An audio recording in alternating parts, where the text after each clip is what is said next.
deberíamos hacer y nadie hace. Porque somos un país que para variar no tiene patrones de susceptibilidad, no hay un estudio epidemiológico. Con las justas todos los años andamos cambiando las especialidades. Ahorita no sabemos qué especialidades se van a lanzar, cómo están organizadas. O sea, somos un país muy primario, a pesar de que nuestra medicina no es mala en el sentido de la gente que la ejerce, pero en función de organización debemos tener el peor Ministerio de Salud de Latinoamérica, y obviamente el ministro de Salud que es más que pésimo, es político que no le interesa para nada la salud. Entonces, la organización de lo que es un sistema de epidemiología y de vigilancia es muy pobre, ¿no? Entonces, en otros países tú semanalmente, bueno, semanalmente en un país, en primer mundo, ya, o cuando menos debería ser mensualmente, deberían lanzarte un reporte y llegarte a tu correo el reporte de patrones de susceptibilidad. Entonces, ¿tú qué haces? ¿Eres un médico que atiende en tu comunidad? Deberías saber que, por ejemplo, si estás atendiendo en Jauja, a nivel del centro de Perú, pues tu neumococo no tienes neumococo resistente a penicilina. Bacán. Que tu neumococo es 100% sensible. Entonces, a todos mis pacientes con neumonía típica le daré amoxi. No tengo que darle más. Tampoco le voy a dar penicilina endovenosa, le puedo dar amoxi oral y se acabó. Pero si te dice que tu patrón de resistencia está en 30%, pues ya no puedo usaré amoxiclavulánico, ¿no? O usaré ceftriaxona. Y si me dice que es resistente a la penicilina, pues tendré que usar vancomicina. ¿Se dan cuenta? Entonces, un patrón que eso se lanza en todo en el mundo, eh, cada cierto tiempo tienes tú esa información en mis casi, ya no voy a decir, pero creo que son 35 años como cumplí ya de médico. Nunca, nunca me han lanzado un patrón. Y dentro del hospital, lo más curioso es cuando trabajaba en el Revaliati, es que pedíamos los patrones porque sí los podían ejercer a nivel de microbiología y decían que era información sensible.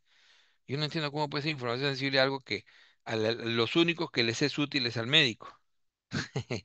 Pero así era lo más curioso que se pueden imaginar. Entonces, el patrón local de susceptibilidad es algo que ustedes deben exigir. Ojalá que su generación lo logre hacer. Es algo que cuando vayan fuera del país se van a dar cuenta que se los entregan semanal o quincenal o mensual. Por ejemplo, los gringos tienen, yo he estado suscrito años, últimamente ya no lo veo, se llama Morbidity and Mortality Weekly Report, el MMWR. Si quieren, entran ahí, pónganlo en Google, les va a aparecer, es de, eh, lo emite el CDC de Estados Unidos. Y el Morbidity and Mortality Weekly Report, por ejemplo, todo lo he revisado toda mi vida y es importante porque ahí salen una serie de patrones mundiales, ¿ah? Salen guías interesantes. Y obviamente si vivieras en Estados Unidos, te sale pues todos los brotes que han habido en Estados Unidos, la situación de ciertas infecciones, los patrones de resistencia, como les decía, y de susceptibilidad, y algo que, no, para envidiar siempre, ¿no? Siempre se envidia lo bueno, ¿no es cierto? Y se trata de aprender.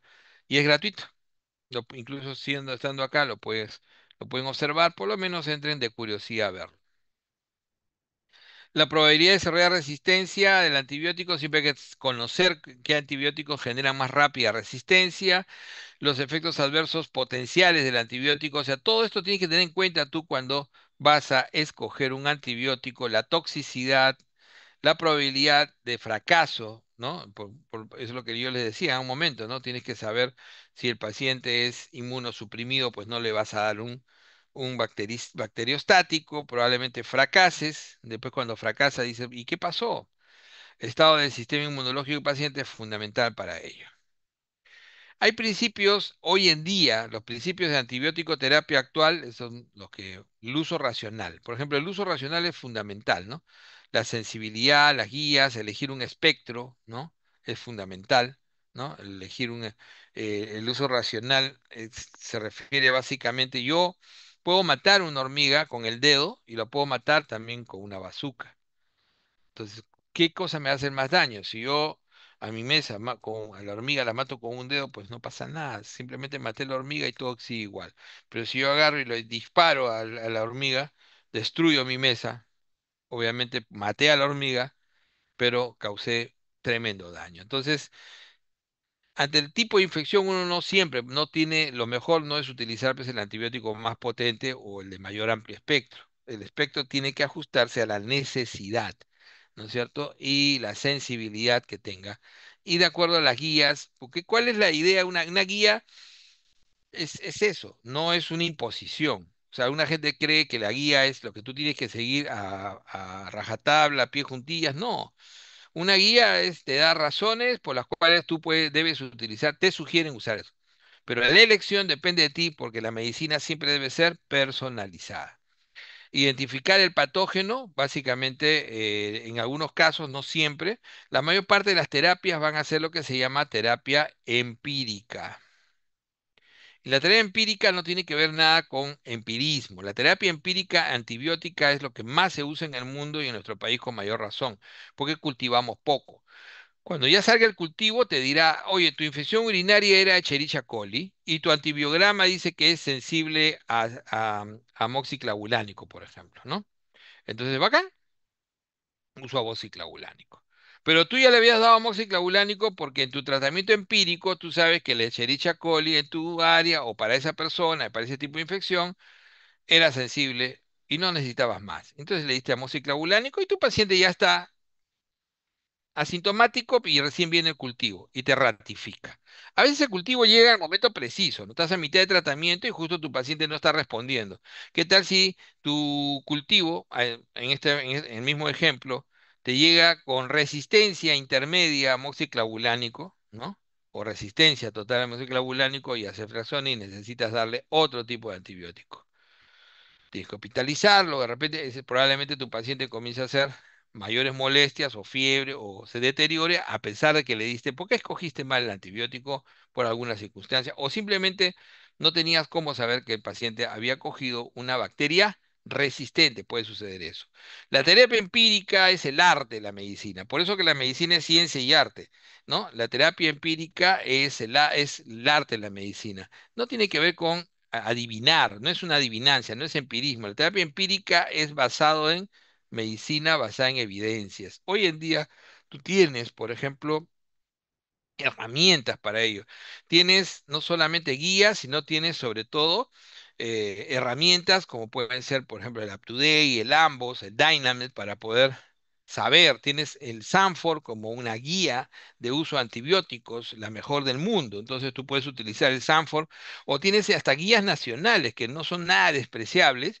Tienes guías de otros países, o sea, tú tienes que acudir a aquella bibliografía importante que te dé medicina basada en evidencia. Y por último, hoy en día nada supera a Open Evidence.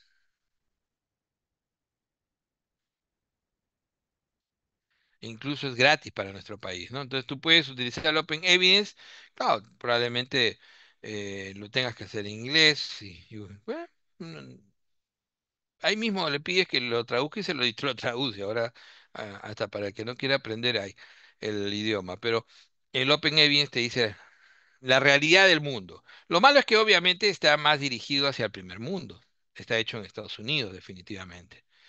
¿No? Entonces de ahí tú tienes que ver, o sea, ¿para qué lo estás utilizando? Si pone una infección común en el Perú, pues tú tienes que guiarte de acuerdo a qué, a los patrones. Como les he dicho, acá no hay un Instituto Nacional de Salud que nos publique patrones, lamentablemente, ¿no? El Instituto Nacional de Salud es un ente muy más burocrático que científico probablemente, pero no nos da información como debe ser.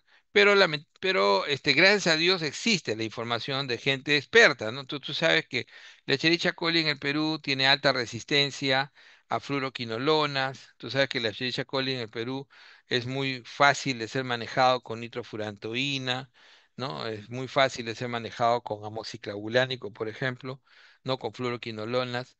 La Escherichia coli en la comunidad, en los pacientes con resistencia, tú sabes que pueden ser productores de beta-lactamasa y debes utilizar. Entonces, todos esos datos, que después vamos a conversar en un momento, los puedes obtener, ¿no? A pesar de no tener guías oficiales.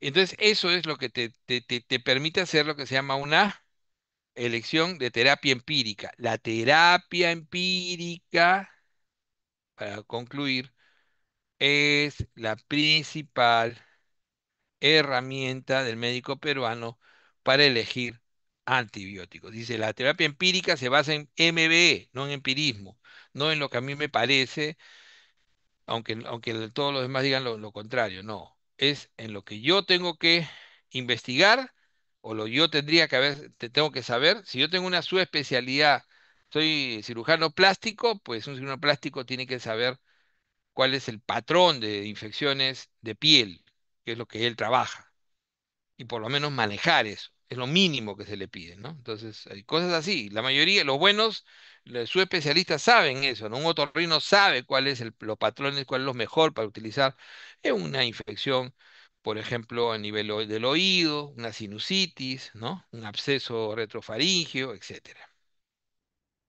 La farmacodinámica y la farmacocinética es importante, hay que optimizar dosis, vía, duración de escalamiento. Esto, por ejemplo, es un término que es ya de antibiótico, de terapéutica, pero nosotros estamos haciendo farmacología clínica. De escalar es básicamente de que en la terapia empírica utilizaste un antibiótico un poco potente, un poco amplio, porque tenías varias posibilidades, y cuando te viene específico, pues ya lo bajas, ¿no? De repente le estabas dando, ¿no?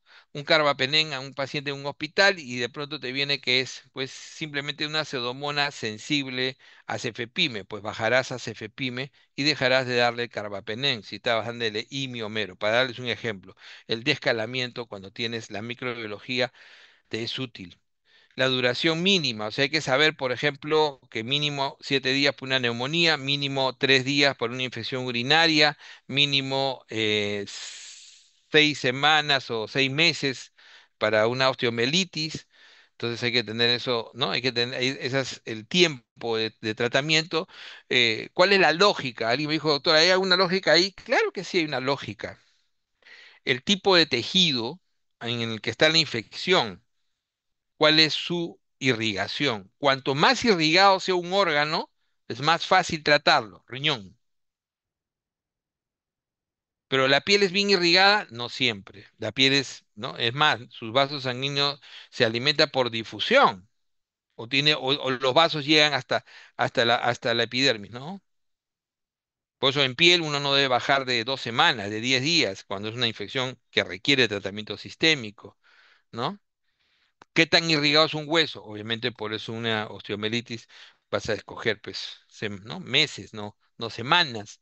¿Cuán irrigado es un ojo? ¿O cuán irrigado es el sistema nervioso central? Es muy irrigado, pero también existen los sitios que están cubiertos, están protegidos como el sistema nervioso central. Tienes que pasar una barrera hematoencefálica. ¿Qué antibióticos pasan la barrera hematoencefálica? Entonces tú puedes decir, este antibiótico es lo máximo, sí, pero no pasa la barrera hematoencefálica, lo mataste al paciente, pensando solamente en la potencia sin conocer, ¿no? Tu distribución. Recuerden que la distribución, ¿no? El ADME, ¿no? ¿No? La absorción, distribución, metabolismo y la excreción. Esto es importantísimo. Entonces también la distribución es fundamental. Y de eso va a depender la duración del tratamiento. Y la prevención de resistencia, no hacer malas combinaciones, evitar el mal uso, no utilizar antibióticos muy potentes o antibióticos hospitalarios en la comunidad. Ese es otro de los grandes pecados de nuestro país, ¿no? Y por último, la gestión. El estilo es la gestión, la gerencia o gestión que tienes que ejercer, monitorear y educar, ¿no? El que aprende, educa. Yo he estado muchos años trabajando en antibiótico terapia, he estado en comités, y yo creo que hice parte de un buen trabajo, al menos en mis residentes internos, sobre todo aquellos y colegas del hospital. Estamos ahora en otra brecha. Yo les voy a pasar después, este viernes voy a dictar una conferencia dentro de un curso del Colegio Médico sobre farmacoterapia y ahí les voy a pasar para que puedan entrar este viernes sobre el error médico. Vamos entonces en la antibiótico terapia. Habíamos hablado que un medicamento bactericida no es mejor que un bacteriostático, pero sí es mejor si el paciente es inmunosuprimido. Si es inmunosuprimido. El bacteriostático es muy bueno siempre y cuando el paciente sea inmunocompetente. Entonces la competencia es importante, ¿no? Yo no le voy a dar pues, un bacteriostático a un paciente con VIH o un paciente que toma corticoides de forma crónica, un paciente que tiene cáncer activo con y está inmunosuprimido, está en quimioterapia, peor todavía, ¿no? Entonces, el macrolio es un buen medicamento, pero para uso ambulatorio de personas sanas previamente, ¿no? La clindamicina es un antianaeróbico muy útil, está dentro de esa manchita de los 50S, recuerden, ¿no? Eh, el cloranfenicol también está entre los 50S, las tetraciclinas, ¿no? Que están entre los 30S, y la sulfa, que incluso el cotrimoxazol, como sulfa es bacteriostático, pero como sulfa más metropin, o sea, acá como cotrimoxazol, sí es bactericida. Como sulfa pura o como trimetropin puro, nadie lo usa, que probablemente el sulfo lo usemos en algunas circunstancias básicamente muy específicas y sobre todo a nivel de parásitos, también tiene actividad las sulfas. Pero el cotrimoxazol como antibiótico va a los bactericidas. Es importante, por ejemplo, considerar el antibiótico si es concentración o si es tiempo dependiente. ¿No sé, ¿sí? ¿Alguien quería decir algo? ¿Abrieron un micrófono? No, ¿no? Ok. Chicos, si quieren parar en algún momento, creen que es muy larga la clase, podemos continuar mañana o pasado. Ustedes, no tengo ningún problema, me lo dicen, ¿ya? Yo voy avanzando, ya tenemos como hora y media, creo, ¿no? No hay ningún problema. Le decía considerar, por ejemplo, si es concentración dependiente, ¿qué significa esto o tiempo dependiente? Por ejemplo, que hay antibióticos que su mayor acción lo hacen cuando hacen el pico. Recuerden la curva farmacocinética. Entonces, el paciente cuando hace el pico es cuando tiene mayor, ¿no? Es cuando tiene la mayor acción. Y entonces, cuando hace el pico es cuando ejerce la acción más importante. Recuerden que en el caso de los antibióticos tenemos dos grandes valores. Tenemos que tener la concentración inhibitoria mínima y la concentración bactericida mínima. La concentración inhibitoria mínima tiene que ver con que alcances una concentración que te permita, ¿no? Permita que la bacteria esté inhibida y no haga resistencia. Si uno debe tratar de que todo el tiempo esté en concentración inhibitoria mínima. Se refiere a poder inhibir el 90% de las cepas. 90% de las cepas, ¿ok? Inhibir el 90% de las cepas. Entonces, con inhibir el 90% de las cepas tienes suficiente para que no haya riesgo de resistencia. Cuando tú bajas de la concentración inhibitoria mínima, por ejemplo, en este espacio, pues se puede generar resistencia. Se puede generar resistencia. Entonces, ¿cómo evitas esto? Dando el medicamento en infusión continua, por ejemplo, o liberación prolongada. Pero eso ya vamos a hablar después. Pero la concentración inhibitoria mínima es esto. Es la mínima concentración necesaria para inhibir el 90% de las cepas, y eso te evita generar resistencia. Desde el momento que tú inhibes, ya tu organismo puede destruir y darle la vuelta a la infección. Y la concentración bactericida mínima es la mínima concentración necesaria para eliminar, siempre es la mínima concentración necesaria para eliminar el 100% de las cepas. Y eso lo hace bactericida. Entonces, no todos los antibióticos macrol, todos los bacteriostáticos alcanzan su CBM en el laboratorio, pero no in vitro. O sea, la cantidad de medicamento para que lleguen, para poder alcanzar el CBM es tan alta que lo hace tóxica. ¿Se dan cuenta la idea? Entonces ese es el rango. Cuanto más cerca está el CBM de la concentración inhibitoria mínima, o sea, la bactericida mínima, cuanto más cerca estén, obviamente el rango de potencia es mayor de ese antibiótico. ¿Ya? Entonces, hay antibióticos que dependen básicamente del pico, como por ejemplo las quinolonas, y hay aquellos que son tiempo dependientes, como los beta-lactámicos, que más les interesa tener, digamos, estar en forma constante más que hacer picos. Y en forma constante, pues tienen menor riesgo de resistencia y mayor efectividad.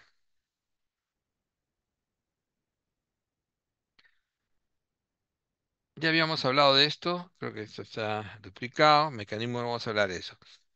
Entonces, vamos entonces ahora a partes importantes, pero eso sí, quiero que quede claro esta parte. Creo que me faltó un slide acá y lo voy a...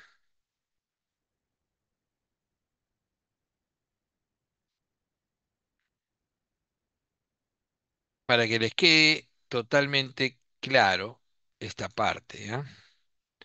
Entonces, un antibiótico tiene un pico, esto, nuevamente hace la misma curva, vamos a poner ahí. Entonces, vamos con la primera. Usualmente, el antibiótico va a tener una concentración inhibitoria mínima que esté un sin. Nuevamente, mínima concentración necesaria para inhibir el 90% de las cepas. Ok. Entonces, si yo tengo siempre mi medicamento con cada dosis por debajo de mi zinc, no tengo problemas. Un bactericida tendrá dentro del pico, antes, ¿no? Por debajo del pico, ¿no? Tendrá la concentración bactericida mínima. O sea, la alcanzará. Y acá es la mínima concentración necesaria para eliminar el 100% de las cepas. Muy bien. Entonces, hasta ahí yo creo que eso está clarísimo. No hay ningún problema. ¿Qué pasa con esto es un bacteriostático? Vamos a poner en otro color. El bacteriostático. El bacteriostático alcanza su CBM fuera de rango. Sí lo alcanza, sí lo alcanza. Alcanza su zinc normal, incluso hasta puede ser mejor que el otro, pero alcanza su CBM muy arriba, in vitro, pero no in vivo. Entonces, eso lo hace bacteriostático. ¿Ok? Eso lo hace bacteriostático. Entonces, ese es el concepto que hay que tener, ¿no? Claro. Cuando un medicamento, este CBM, es muy alto, pero lo alcanza, por ejemplo ahí, entonces la potencia, la efectividad baja, porque es poco el tiempo de bactericida. No deja de ser bactericida, pero el rango terapéutico antibiótico es amplio y lo hace de menor potencia. Definitivamente aquellos que idealmente, uy, ya lo maté.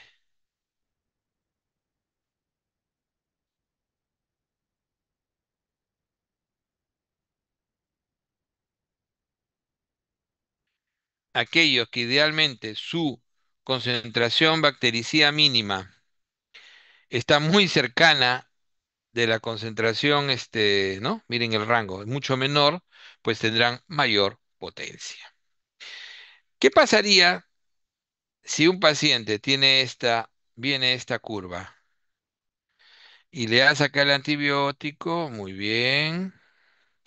Le da sacar la otra curva, muy bien. Y su concentración, su zinc está acá. Este es el zinc. tienes una, tienes un rango donde el zinc es menor y por lo tanto esto debería ejercer resistencia. Gran problema. Por eso es que cuando a un paciente se le da un antibiótico varias veces al día, pues el riesgo es que deje de tomar uno de ellos y que va a ejercer resistencia, porque va a caer por debajo de su zinc, ¿no es cierto? Y simplemente no va, ya no va a funcionar. La bacteria rápidamente ejerce resistencia y estaba funcionando, doctor, y ahora otra vez ha vuelto a hacer fiebre. Y entonces se hizo resistente. Entonces puede suceder esa circunstancia o simplemente ocurre esta circunstancia. Puede ser que a la dosis que tú le des, a la dosis que tú le des, ay, otra vez lo borré todo.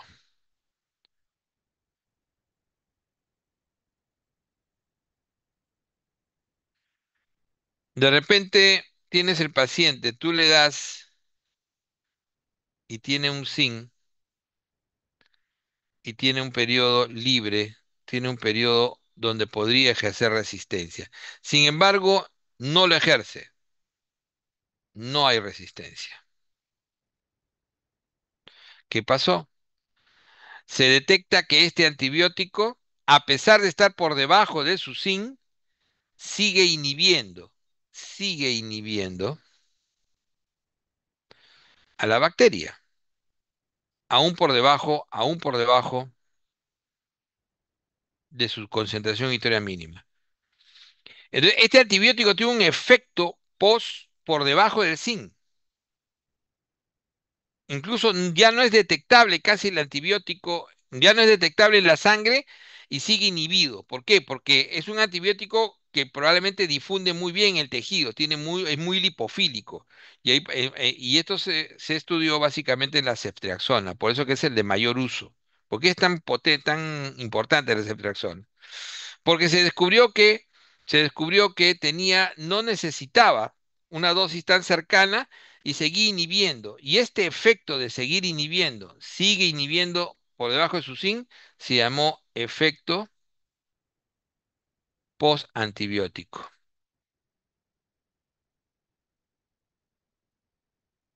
El efecto post-antibiótico, el EPA,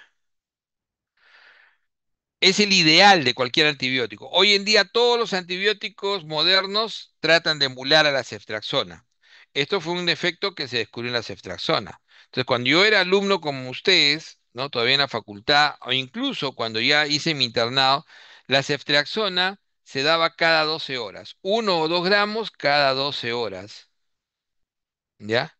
Era la dosis usual. 1 gramo usual, 1 gramo cada 12 horas. Hoy en día esta es una dosis de burro. O sea, le digo de burro porque hay gente que todavía sigue pensando que esa es la dosis farmacológica de la ceftriaxona. No. El efecto posantibiótico demostró de que si tú, 2 gramos que le dabas al día, dividido en 2 dosis, de acuerdo a su farmacocinética, gracias al efecto posantibiótico, que es la capacidad de seguir inhibiendo a la bacteria aún por debajo de su zinc, ese concepto de efecto posantibiótico, la capacidad de seguir inhibiendo a la bacteria por debajo de su zinc, entonces, gracias a eso, tú podías dar los 2 gramos e incluso 1 gramo si era suficiente cada 24 horas. Entonces, ¿por qué a la ceftriaxona la damos cada 24 si según su vida media deberíamos darlo cada 12 horas? Por el efecto posantibiótico. Eso va a ser materia de pregunta de examen, ¿ya? Entonces, el efecto posantibiótico lo tienen medicamentos como, por ejemplo, la citromicina. Doctor, ¿por qué la citromicina lo dan 3 días seguidos y punto? Y mientras otros lo dan 7 días para una neumonía. ¿Por qué solamente lo dan 3 días? O cuando querías dar 10 días de tratamiento, pues das solamente 5 de acitromicina por el efecto posantibiótico. Porque la acitromicina sigue estando activa cuando lo das 3 días hasta el séptimo día. Y cuando lo das 5 días hasta el 10.º día. Y miren, ¿ah? Entonces, por eso la acitromicina es un gran medicamento porque tiene acitromicina, también tiene EPA, tiene efecto posantibiótico. Y cuando lo das 3 días, tiene efecto de 7 días. Y cuando lo das 5 días, tiene efecto de 10 días. hasta 12 días. Por eso es que es importante conocer estos, ¿no? Y dice, ahí te explicas. Entonces, nuevamente le digo, el burro, que son un montón, te dice, no, no, no, yo a citromicina le doy los 10 días. Le das los 10 días. Si le das 10 días, le estás dando 20 días casi 20 días de antibiótico, tiene sentido. Y vas a llegar a generar solamente reacciones adversas. Entonces, tú quieres darle a un paciente vía respiratoria 7 días de tratamiento con acitro, le das solamente 3.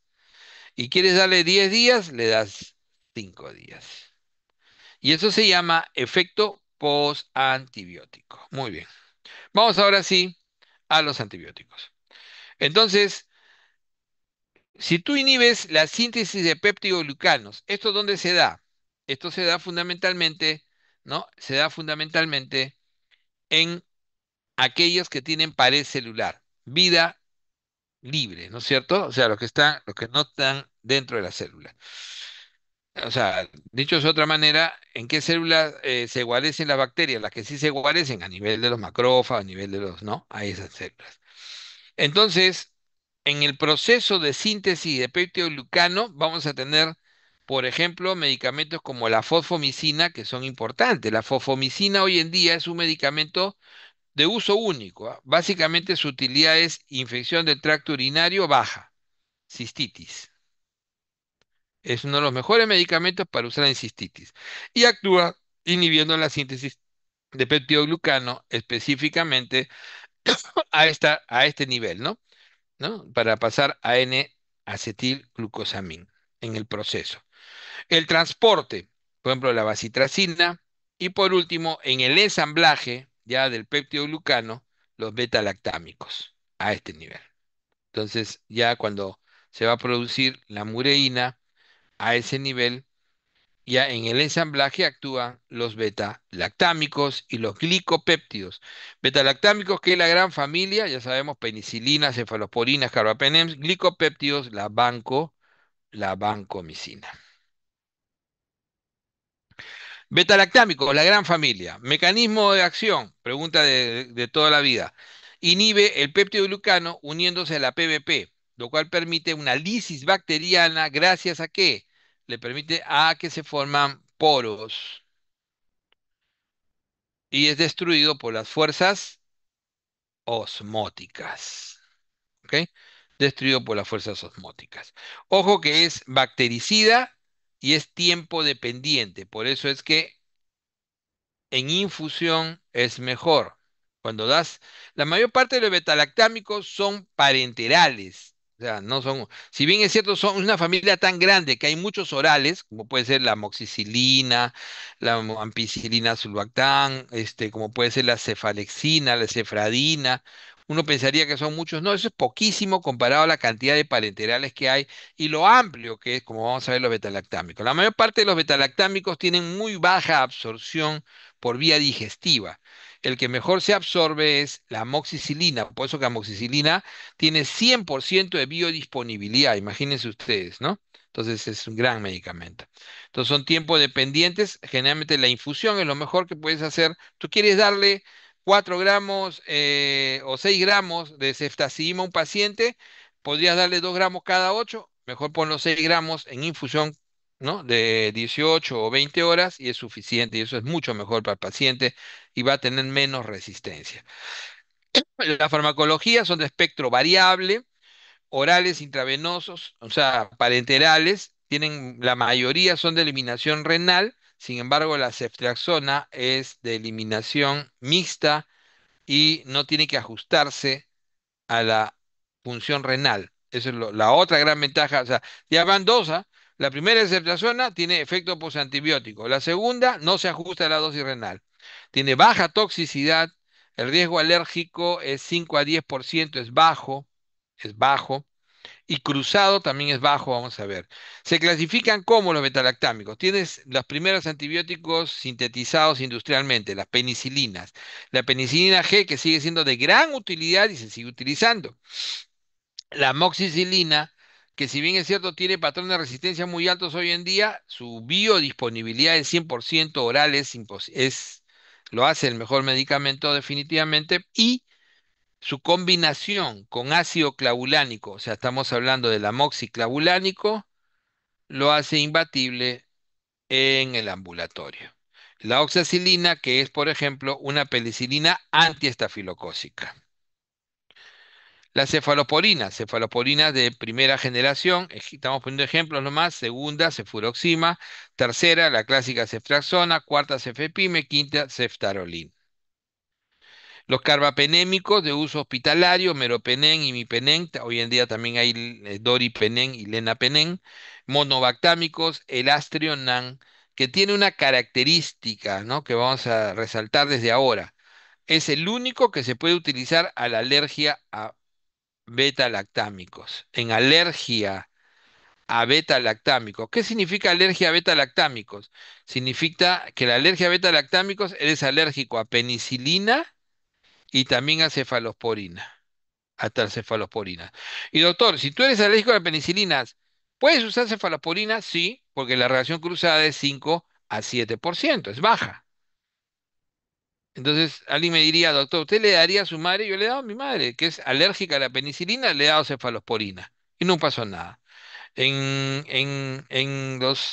de decenas de miles de pacientes que he tratado con antibióticos, hasta ahora no he visto una reacción adversa cruzada importante. Entonces, le diría que la reacción cruzada es baja, pero ¿qué pasa si el paciente demostró que es alérgico a peni y además a cefalosporina? Es alérgico a beta-lactámicos, así se llama. Este paciente fregado puede todavía utilizar Astrionan, que siendo beta-lactámico no produce reacción cruzada con ninguno de los dos. Miren lo interesante, pregunta examen. Betalactámicos, entonces, son una familia de antimicrobianos estructuralmente relacionados. Son, como decíamos, las penicilinas y sus derivados, los penicilínicos, y los agentes relacionados. Estamos hablando de la familia de las cefalosporinas, que tienen cinco subfamilias, cinco generaciones, cinco subfamilias, carbapenémicos, dos subfamilias, y monobactámicos. Nuevamente, no siempre hacemos hincapié en mecanismo de acción, ¿no? Se une a las proteínas transportadoras, la PBP, y bloquea la formación de enlaces cruzados de peptidoglucano. Acá estoy dándole un poquito más de datos. La morfogénesis de la bacteria ¿no?, va a alterar un evento crucial de la división celular en ese momento, porque no se va a formar bien la pared celular y esa pared debilitada provoca lisis por unos poros y muerte de las células bacterianas, ya les dije, básicamente forzados por las fuerzas osmóticas exteriores. Entonces, Fleming fue, como decimos, el descubridor, ¿no? Son bactericidas, hay la que se llama la penicilina G natural, están las aminopenicilinas semisintéticas, y la resistencia en general se ha dado a través de las beta-lactamasas. Entonces, en las penicilinas en general, como penicilinas de gran grupo, tenemos las naturales, las penicilinas resistentes a beta-lactamasas, acá estamos hablando de las penicilinas antiestafilocócicas, PAS. Las aminopenicilinas, estamos hablando de amoxi, ampicilina y vancampisilina, que ya no existe, pero siempre lo mencionamos, ampicilina y amoxicilina, que es el antibiótico oral de mejor performance, 100% de biodisponibilidad, amoxicilina, 100% de biodisponibilidad. Las carboxipenicilinas y ureidopenicilinas existen, pero dejaron de ser útiles porque ejercieron demasiada resistencia.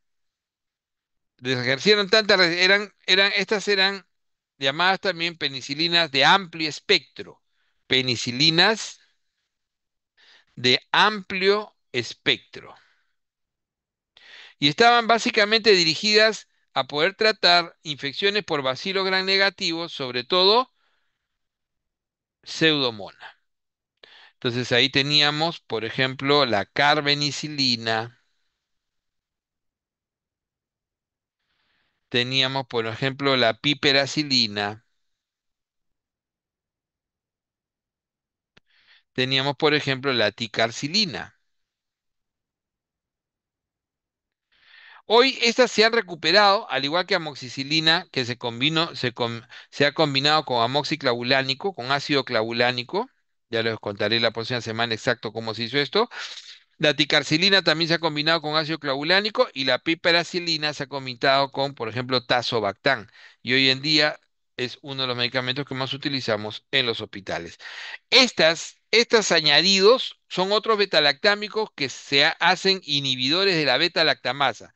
O sea, imagínense ustedes que un antibiótico que va a ser destruido por su enzima, este antibiótico lo acompañas de otro antibiótico con actividad baja antibiótica, de otra sustancia que es betalactámico también, o sea, son compatibles y que tiene alta afinidad por esta beta-lactamasa. Entonces la va a coger a la beta-lactamasa dejando libre el antibiótico para que actúe. Entonces recuperan completamente incluso potencian más ¿no? La actividad antibiótica que tenían antes.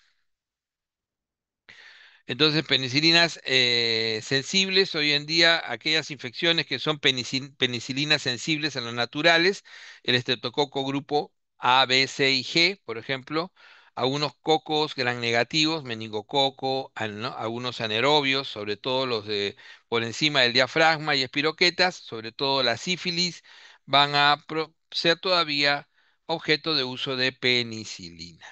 ¿Ya? La penicilina B es la penicilina oral, generalmente son tabletas de 500 miligramos cada 8 horas. Para infecciones muy simples, sobre todo por estreptococo grupo A, cuando tienes faringitis, la penicilina G sódica acuosa, que es la que se utiliza generalmente cada cuatro horas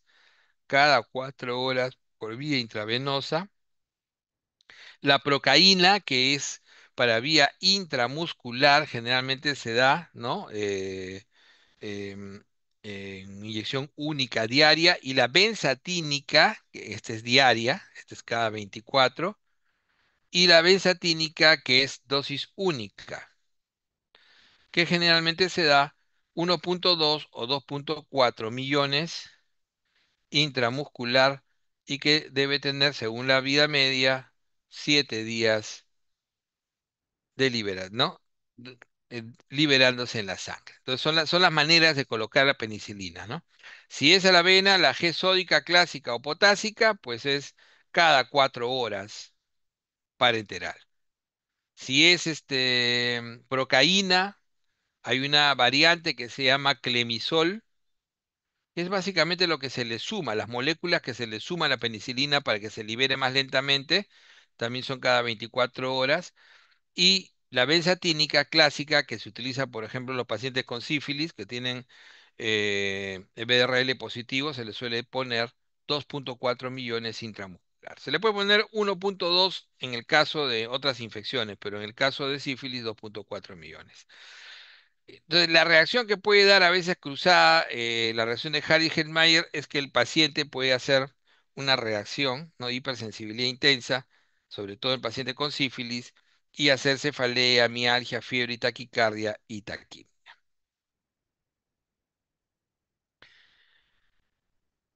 ¿Qué pasa habíamos hablado de las penicilinas resistentes, las estafilococos meticilino sensibles, ¿no? En realidad esto es así, ¿no? Estafilococos meticilino sensible, es la mejor manera de ponerlo. Entonces aparecieron los derivados de la meticilina. Este no se usa, nunca se usó, era tóxico. De este derivan la dicloxa, que es bioral, la oxacilina, que es la vía parenteral, básicamente intravenosa, la cloxa, que también es bioral, pero la que más se utiliza es la dicloxa. Y la Nafsi, que es la mejor, no la tenemos en el país, la usan los gringos, y esta es la que reemplaza la oxa. Cuando nosotros utilizamos una antiestafilocócica específica, por ejemplo, para estafilo en la piel, si necesitamos ponerlo parenteral, usamos oxacilina, por ejemplo. Y dicloxa por vía oral. Entonces, infecciones cutáneas, sobre todo celulitis, piodermitis, estamos hablando del impétigo, por ejemplo, impétigo. El impétigo se puede utilizar incluso antibióticos tópicos, pero cuando es necesario utilizar por vía sistémica, pues se usa dicloxa, ¿no? abscesos también en piel, que son por estafilo o estrepto, y sobre todo, y la osteomelitis también, si es estafilo meticilino sensible, pues lo ideal va a ser ponerle oxacilina, aunque miren las veces, oxacilina también mínimo hay que colocarlo cada 6 horas. Estos hay, ¿ah? ¿Cuáles son los que usamos en el país? Dicloxacilina y oxacilina y la cloxa oral, pero sobre todo los dos primeros. Las aminopenicilinas, como les había dicho, se hicieron muy resistentes rápidamente. Cuando salieron inicialmente en los años 60, tenían mayor actividad contra cocos gram positivos y también con bacilos gram negativos, sobre todo en la infección urinaria, ¿no? Entonces, en la infección urinaria, entonces se trataba muy bien la otitis, la sinusitis, incluso la neumonía, hasta la fiebre tifoidea. Teníamos básicamente lo que era la amoxicilina y la ampicilina.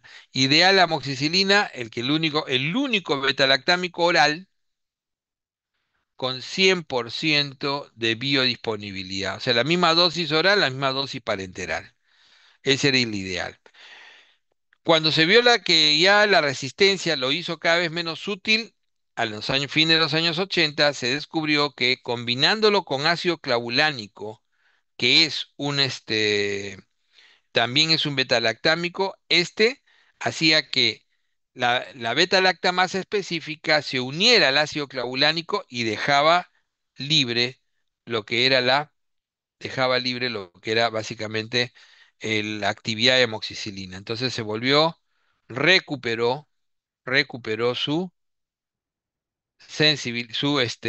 potencia e incluso la amplió a anaerobios. Nunca había sido útil para anaerobios, pero todos los betalactámicos, y ahí les doy un concepto que lo voy a volver a repetir en la próxima clase, todos los betalactámicos, estos se llaman así, ¿no? O amoxis es una molécula, combinados con inhibidores, así se llaman los inhibidores, de beta-lactamasa.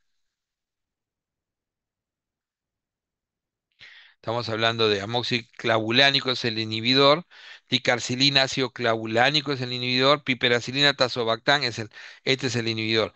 Todos este grupo ejercen acción que no tenían antes contra anaerobios. Y eso es importante porque ya no requieren, eso los hace muy importantes porque ya no requieren combinación antianaeróbica como lo requerían antes todos estos antibióticos. Entonces tienes las carboxi eran la ticarcilina y la carbi, las ureido eran y todos estos se han utilizado, ¿ah? En el país también.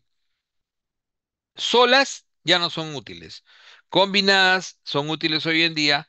La que tenemos en el país fundamentalmente es la piperacilina, tazobactam, para el hospital, ¿no? Infecciones intrahospitalarias, sobre todo neumonías, abscesos, ¿no? Y en el caso de la moxiclavulánica es la más útil básicamente en el ambulatorio, incluso para neumonía, infecciones respiratorias e infección urinaria. Ampicilina sulbactam es muy útil también en el intrahospitalario, pero en nuestro país se usa poco porque es de muy alto costo. Por ejemplo, en la neumonía aspirativa es en el mundo uno de primera elección. Ahí tienen en las penicilinas, ¿no? El espectro, amoxiclavulánico, ampicilina sulbactam, ticarcilina, miren cómo recuperó el espectro. ¿No? Con Pseudomonas volvieron a recuperar especialmente Piptas, hoy en día se usa mucho, y cómo se hicieron útiles en anaerobios que antes no lo eran. Entonces, en este grupito, las reacciones de hipersensibilidad, en general las penicilinas es ese rango, la erupción maculopapular es algo lo que se puede ver, urticaria, fiebre, angioedema, o sea, las reacciones de hipersensibilidad, sobre todo de tipo 1. La penicilina G y algunos otros beta-lactámicos pueden generar convulsiones, pueden producir también nefritis intersticial. Esto acuérdense que la nefritis intersticial es una reacción de hipersensibilidad tardía, tipo 4, ¿no? La meticilina lo hacía con mucha frecuencia, por eso que nunca se utilizó, pero algunos betalactámicos, ¿no? Algunos penicilinos pueden generar nefritis intersticial. Recuerden que es una reacción de hipersensibilidad y eso es mediado inmunemente. en este caso hipersensibilidad tipo 4 mediado celularmente.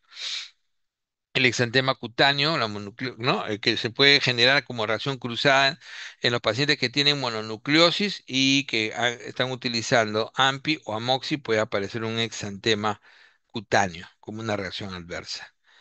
¿Ok? Y bueno, en carboxipenicilinas podría generar mayor disfunción plaquetaria y insuficiencia cardíaca, más raro, efectos más raros.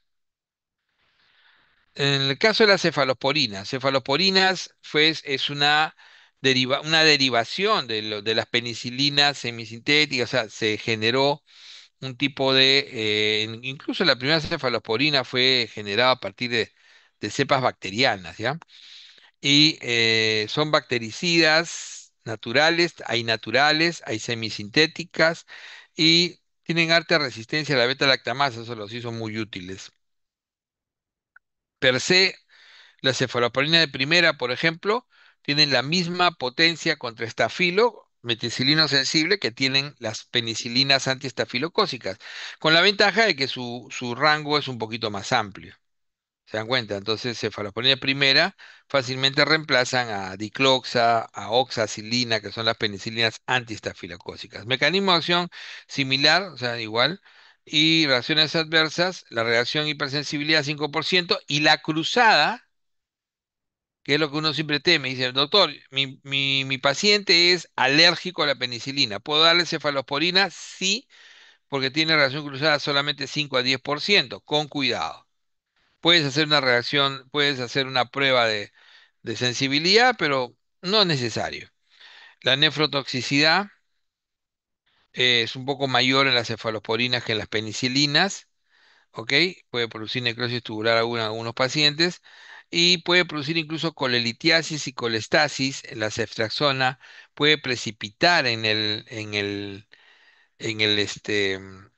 la vesícula como cristales y producir cálculos.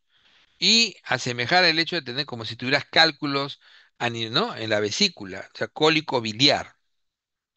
Es un efecto adverso raro, pero suele ver en la ceftriaxona por su alta lipofilidad.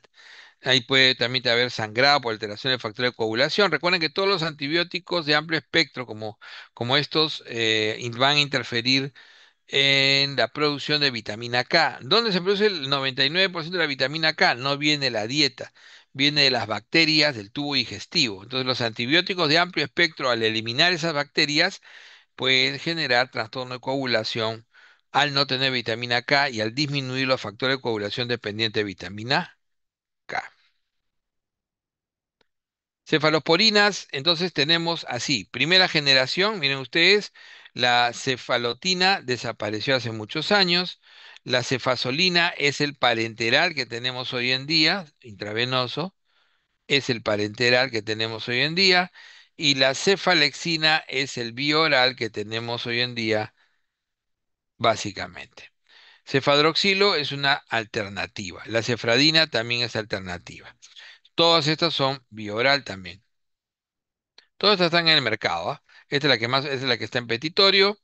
Y lo que más se utiliza, primera generación, es fundamentalmente para gram positivos. Estamos hablando de infecciones de piel, para reemplazar a las penicilinas antiestafilocócicas, es mucho mejor, son mejor tolerados y también son útiles como ¿no?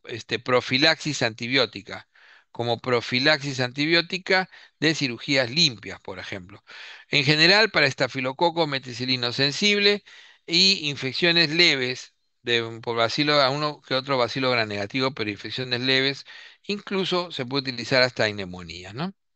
Segunda generación, ya son muy utilizados sobre todo en pediatría a nivel de vía respiratoria. ¿No? Entonces está fundamentalmente la cefuroxima, que tiene una cefuroxima, que es la cefuroxima sódica parenteral, sódica, que es parenteral, y cefuroxima acetilo, que es por vía oral.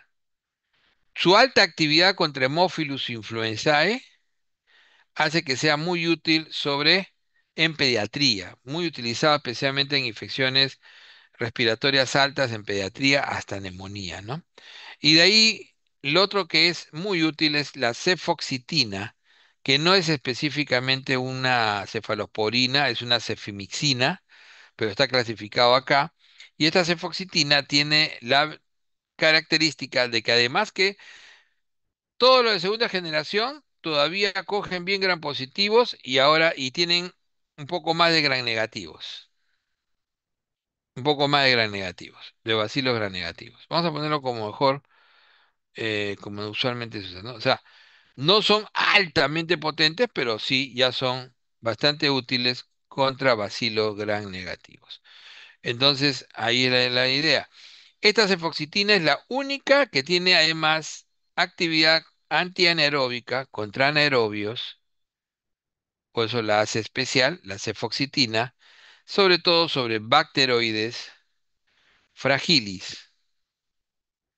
Y el Bacteroides fragilis es la bacteria que más queremos coberturar en trauma abdominal cerrado, en la apendicitis aguda. Por ejemplo, hoy en día que la apendicitis se trata con antibióticos, el de elección primera es la cefoxitina. Nombre comercial original, Mefoxin. Entonces, como decíamos, al inicio más, ¿no? Coco, bacilos gram negativos y este de acá, la cefoxitina que te cubre anaerobios. Tercera generación tienes dos tipos. Aquel que tiene actividad antiseudomónica, y estamos hablando contra pseudomona, básicamente, vamos a ponerlo en rojo, la ceftazidima, que es antiseudomónica, cepodoxima también, pero esta es la que tenemos ¿no? En nuestro medio, antiseudomona.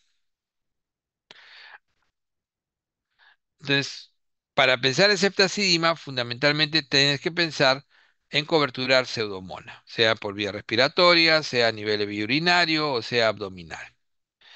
Y el otro ya es la ceftriaxona y la cefotaxima, que tienen espectros semejantes, son muy potentes contra bacilos gran negativos en general, casi todos, pero tienen mucho menos potencia contra bacilos gram positivos. Es más, la ceftriaxona nunca se recomienda cuando hay la sospecha que pueda ser gram positivo, o sea, estafilo básicamente. ¿No? Pero con otros gran positivos como neumococo es altamente activo, también es un gran positivo, pero contra estafilo me refiero, o sea, la actividad contra estafilo es muy baja. Estos dos son muy buenos y son intercambiables. ¿Cuál es la ventaja que tiene ceftriaxona? Ya lo habíamos dicho. La ventaja que tiene ceftriaxona es que tiene efecto posantibiótico, por eso se usa cada 24 horas. No tiene ajuste a dosis renal, o sea, no hay ajuste a dosis renal. Y además de eso, tiene una alta lipofilidad. Es el que mejor ingresa, por ejemplo, al sistema nervioso central. Entonces, por eso ceftriaxona se convierte, y hoy en día se utiliza ambulatoriamente también, porque puedes utilizarlo intravenoso e intramuscular. Ojo que dentro de los orales, vamos a poner los orales en otro color. Los orales de la tercera generación son muy conocidos. La cefixima tiene el mismo espectro de la ceftriaxona. O sea, su biodisponibilidad es 40%, no es tan alta, por ejemplo, ¿no? Pero es bien útil a dosis de 400 miligramos diarios. Y sirve para continuar, cuando no quieres darle pues, a un paciente, le hace ceftriaxona ambulatoria. Un día, 2 días, 3 días, lo estás pinchando 3 días seguidos, cuarto día estás sin fiebre, está mejor, puedes descalar, hacer lo que se llama terapia secuencial. Ese término se llama terapia, no es descalamiento, es terapia secuencial. Descalamiento es otro concepto, terapia secuencial. Y la terapia secuencial es pasar de un parenteral a un oral de el mismo espectro que te pueda servir. En este caso, lo ideal es pasar de ceftriaxona a cefixima, ¿no? Lo que te permite completar el tratamiento ambulatoriamente. Esa es la ventaja. Entonces, o pasar del inyectable a la vía oral. Pero sobre todo, que muchos pacientes se hospitalizan y los tratas con ceftriaxona en el primer nivel. Y cuando ya está mejor, le puedes dar de alta al tercer día o cuarto día y darle con cefixima que complete en el domicilio sin necesidad que tenga que ir a colocarle nuevamente la ceftriaxona. También el cefdinir es otra alternativa, ¿no? Y también ¿no? Sobre todo estos de acá, ¿no? Y la cefpodoxima. Estos son los que hay en el mercado nuestro, ¿ah? Cefixima, el más utilizado, cefpodoxima y cefdinir. Cefdinir incluso tiene un poquito más de actividad sobre estafilo. La cuarta generación es básicamente un antiseudomona. Es un antiseudomona. Y ahí tenemos básicamente la cefepima, ¿no? Que es de mayor actividad antiseudomona. Es netamente un antiseudomónico intrahospitalario, que tiene la ventaja de tener un poco mayor de potencia, más potencia, que la ceftazidima, ¿ok? Que es de tercera. La antiseudomona, acuérdense que el único antiseudomona acá era la ceftazidima, la única que tenemos en el mercado, y la cefepima es de mayor potencia y cobertura mejor bacilo gram positivo como no, sobre todo no tanto bacilo, gram positivo como neumococo, es mucho más activo contra neumococo que ceftazidima.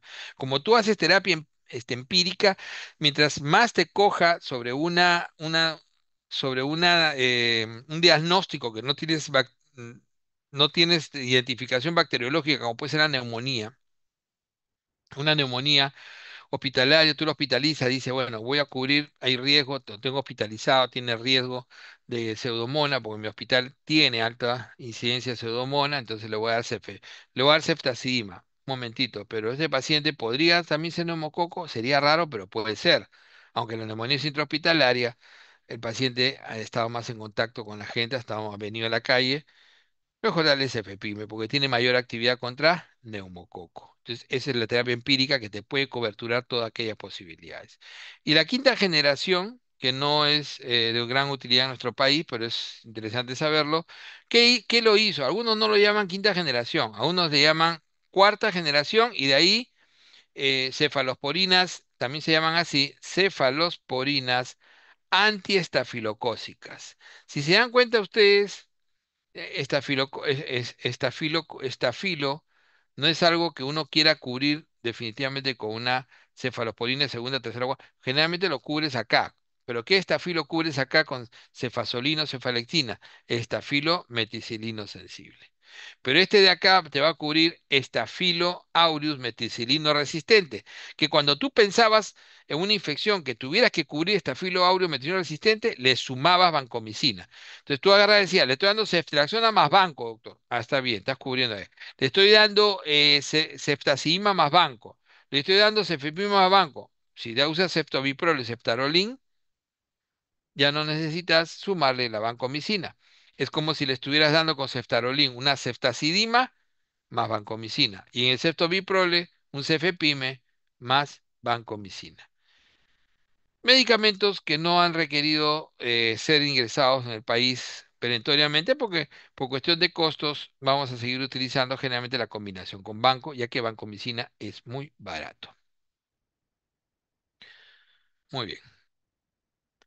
Entonces, algunas especificaciones que habíamos mencionado, solamente para tenerlas escritas, primera generación, sobre todo meticinos sensibles, especies de estreptococos, anaerobios, las indicaciones, profilaxis quirúrgica y a recordar, la infección urinaria en gestantes también es muy útil porque tiene menos efectos adversos. En el caso de segunda generación, activo contra anaerobios orales, básicamente, ¿no? Habíamos cefotaxima. Actividad mejorada contra Hemófilus, esto es importante, contra Moraxella, por eso que se utiliza mucho, ¿no? Sobre todo en sinusitis, otitis, la cefuroxima, y en lo que es antianaerobios, cefoxitina. Cefotaxima había puesto yo, ¿no? Qué burro. Cefoxitina, perdón. Cefoxitina.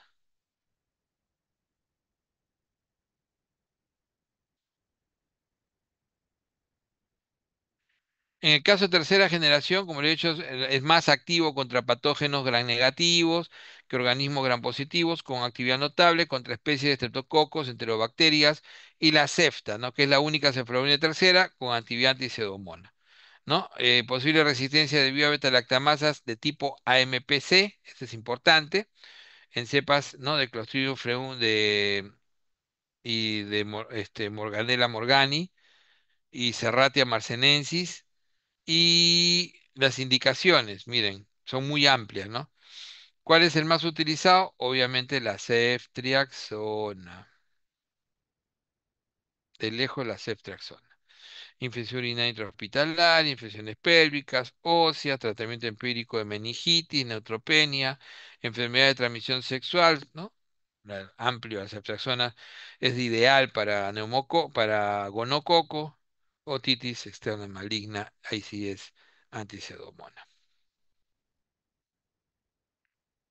Cefalosporina de cuarta generación, como le decía, se usa muchísimo en los hospitales de nivel 3. Cefepime tiene una amplia actividad contra gram positivos y gram negativos y mayor potencia sobre pseudomonas.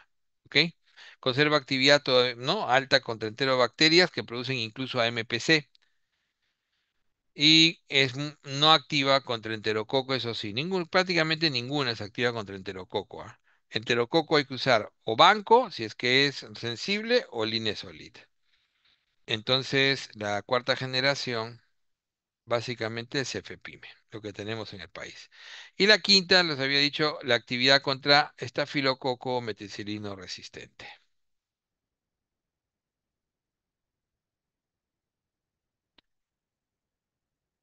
Algunos antibióticos nuevos, cefalosporina siderófora, es un nuevo tipo de cefalosporina, ¿no? El cefiderocol, ¿no?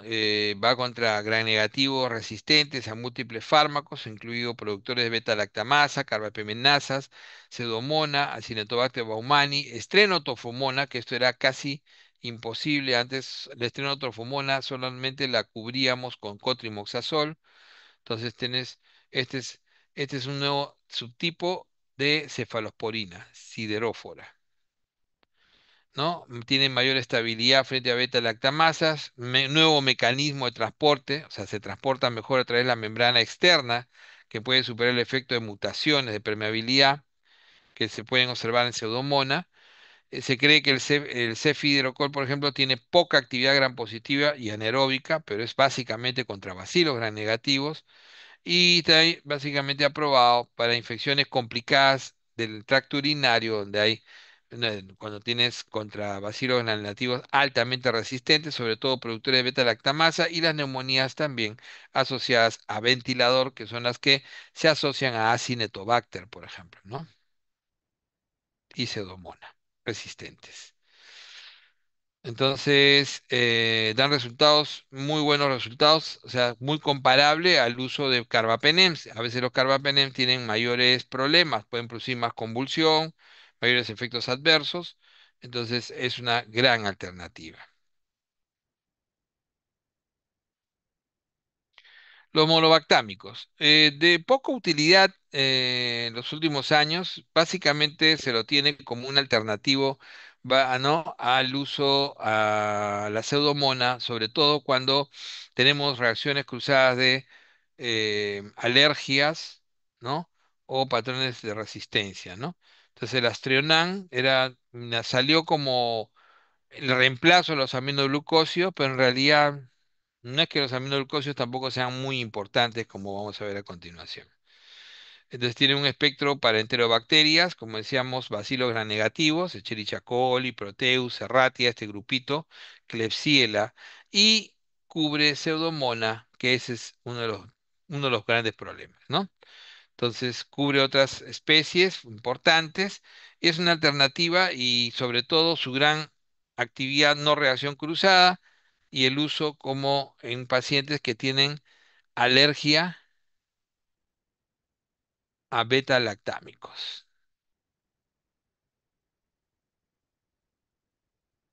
Alergia a beta-lactámicos.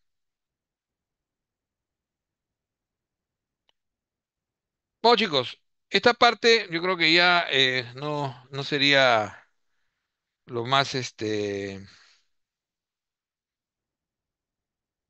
lo ideal seguir definitivamente con ya todos estamos cansados, me incluyo, pero estamos haciendo, vamos procesando esta parte.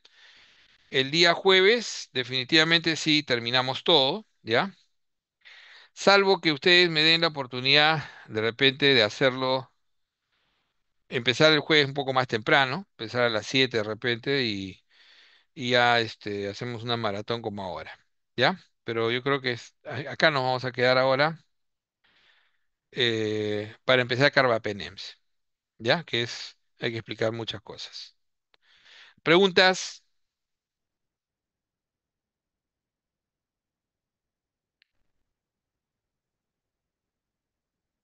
preguntas, ninguna.